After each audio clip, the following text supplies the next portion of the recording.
Okay, so imagine you're in the Philippines, and you're walking on a path that represents your life. You start here. You've just been born, and your parents are starting to speak to you.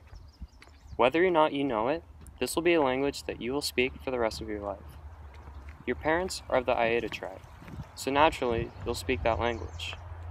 Then, there's a pause. Years go by, and now it's your first day of school.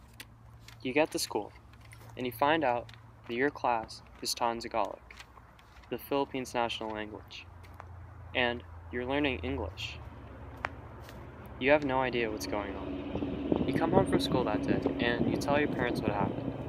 Your parents are shocked. Why isn't your school holding on to a tradition the way that their teachers taught them to? From now on, your parents choose to speak to you in English and Tagalog to better prepare you for school and life outside the Philippines. You talk to other friends in your tribe, and you find out that, despite their grandparents' wishes, their parents have been doing this since they were born. Now you're 22, you've graduated from university, and you are fluent in English and Tagalog, but you still remember your native language. You return home, excited to speak to people in your native tongue, only to realize that less than half of your town remembers how to speak it, and those who do prefer Tagalog or English, because it is more professional. You realize that your language is dying. What happened? Let's start off with a brief history of the Philippines. The country is filled with beautiful beaches and landscapes. Ever seen those tropical paradises on those postcards or those beaches in the ads on the internet? There's a good chance that it's a picture of the Philippines. Because of the country's rich biodiversity, the Philippines is a huge tourist destination.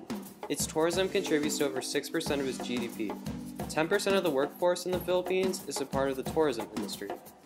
People come to see the country's beaches, mountains, rainforests, islands, and diving spots. It has over 7,107 islands.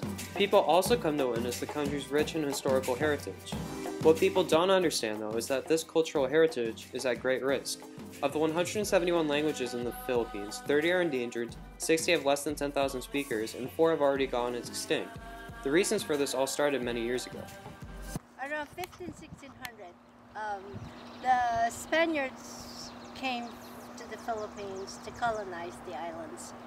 And it was about the time the Spanish was the major language in the Philippines.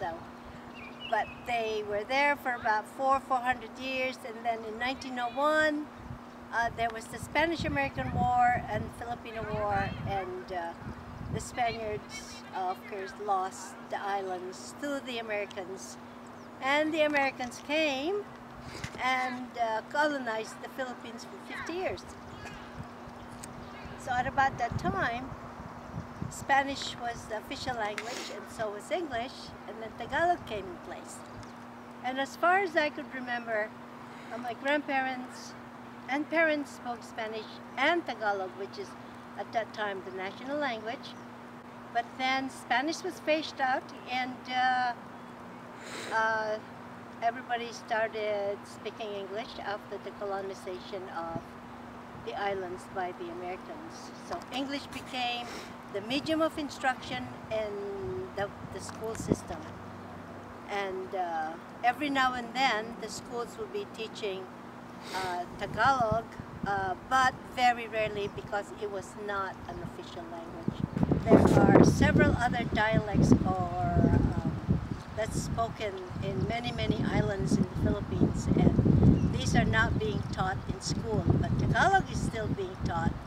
So children are learning the national language, but not continuing on with their own cultural language.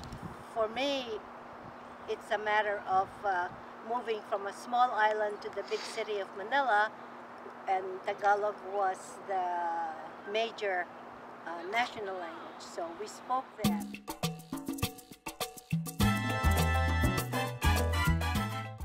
Nowadays, the Philippines' languages are dying due to Western culture and influence. Native languages are quickly becoming more and more discrete due to the ideology that national languages are more modern and that they lead to an increase in education and economic opportunities. Unfortunately, in part, this is true. National languages such as English and Tagalog can be seen as a stepping stone to acquiring a better job and appearing proficient in other cultures and areas of the earth.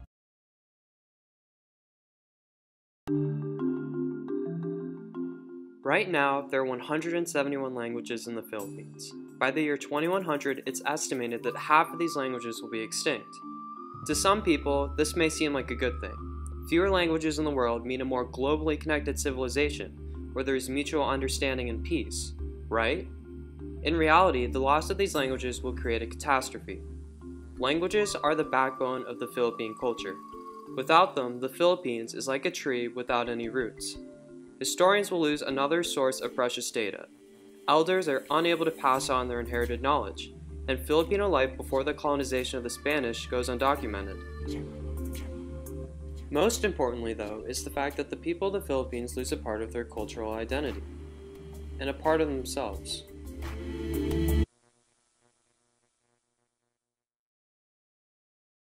The root of the problem lies within the fact that native languages are not being passed on to future generations. Whether consciously or unconsciously, families are choosing to prioritize national languages instead of passing on their native ones. More importantly, though, is the fact that schools are teaching national languages to students instead of native languages. Unfortunately, this makes sense, as students who can speak the more popular languages are going to be looked upon more favorably than those who can speak their native languages in almost any setting. So how can future generations be proficient in their native languages to preserve their culture and also be afforded the same economic and social opportunities as those who are adept in their national languages? How can we curtail language loss yet also increase the economic, educational, and social opportunities for the people holding on to their cultural identity? Filipino languages, as well as the rest of the world's languages, are dying, and it is easy to see why. Knowing national languages gives numerous social and economic advantages compared to only knowing the language of your native tongue.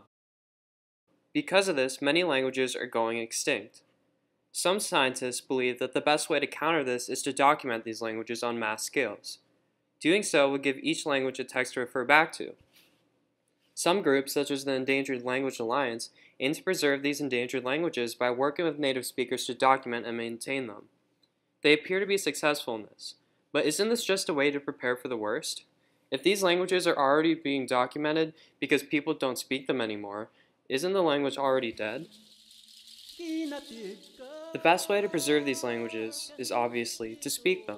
So why can't future generations be bilingual or even trilingual? Why can't they speak English, Tagalog, and their native tongues? The answer is that they can, and the best way to do this is to teach the languages, along with the national and regional languages, in Philippine schools. Doing so would create the best of both worlds, where Filipinos can hold on to their culture, as well as be equipped for the economic and social opportunities of their future. Wales has tried this, and has succeeded. In Wales, students and families can choose if they would rather go to a school that educates in Welsh or English, and they have seen astounding results. The 2011 census from the Office for National Statistics revealed 2.4 times more children aged under 16 are able to speak Welsh than those aged 16 to 64, and 2.3 times more than those over 65. Yes. Unfortunately, the Philippine government appears to support so-called modernization, and encourages schools to teach national languages instead of the Philippines' native tongues. As a side effect of this, it is common for Filipinos to speak in English or Tagalog in formal settings and their native languages in informal settings, creating the sense that native languages are somehow inferior to national languages. Look at all that food. Are you hungry? I sure am. I can't believe my eyes. I propose that we start a petition to combat this, citing that schools should teach the national and native languages of their past. The problem with this, though, is that the Filipino people have to care about this, and we, as American teenagers, have no say in the actions of the Philippine government. People have to want to preserve their culture, and if they unite, their government will respond. As the saying goes, knowledge is power, and the only way the Philippines will preserve their culture is if they know and understand what is going on. Therefore, I believe that language-preserving groups need to come together and educate the Philippines on language loss and how to help. Someone has to.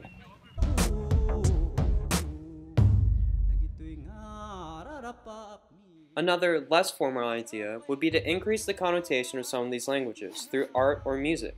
Think of the popular Korean pop song, Gangnam Style. Oppan Gangnam Style. Gangnam Style. Did you know anything about Korean pop culture before this? Had you even heard someone speak Korean before? 품격 있는 여자 밤이 오면 심장이 뜨거워지는 여자 그런 반전 있는 여자. While these languages are not nearly as large and well known as Korean, I cannot help but think that a song versed in the lyrics of one of these endangered languages would only help continue its perseverance.